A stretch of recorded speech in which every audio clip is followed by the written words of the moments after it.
আজকে দোয়া পড়ানোর জন্য মাওলানা সাহেব আছেন, অনেক নেতৃবৃন্দই আছেন। নাম মেনশন করলে 5 মিনিট এখানেই লেগে যাবে। কাজে আপনারা মনে কিছু নেবেন না, আমি সকলের নাম বললাম না, নাম বলতে অনেক সময় লাগবে। তবে এই প্রোগ্রামটি যারা আয়োজন করেছে কয়েকজনকে ধন্যবাদ দিতে হয়। জাহিদুল ইসলাম, ওমর ফারুক, জহিরুল, বাবলু ভাই, মেহেদি হাসান, সালমান, মঞ্জু ভাই, মিলন ভাই। মূলত আপনারা জানেন যে নারায়ণগঞ্জে গণ অধিকার পরিষদের জেলা ও মহানগর দুটো কমিটি আছে এবং এই নারায়ণগঞ্জে 5ই আগস্টের পরে 5ই আগস্টের পূর্বেও সমাবেশে ইফতার প্রোগ্রামে এসে বক্তব্য রেখেছি। আন্দোলনের সময়ও আপনারা দেখেছেন খোরশেদ ভাই সহ তখন বিএনপির বিভিন্ন পর্যায়ের নেতৃবৃন্দ ছিল।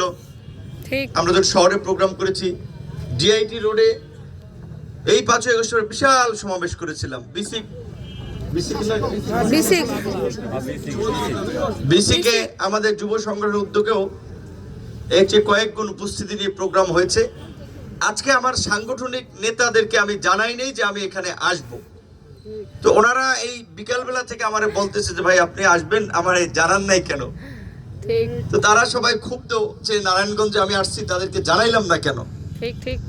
এবং আজকে এখানে মিডিয়া কিংবা আমাদের অনেক ভাইয়েরা উপস্থিত থাকবে এটাও আমি জানতাম না। আমি শুধুমাত্র গলাচিপা 10 মিনিটের মানুষের সাথে একটু এই দোয়ায় শরীক হওয়ার মধ্য দিয়ে তাদের সাথে একটু পরিচয় হওয়া, সৌজন্য সাক্ষাৎ, এই পারপাসে আসলে এসেছিলাম।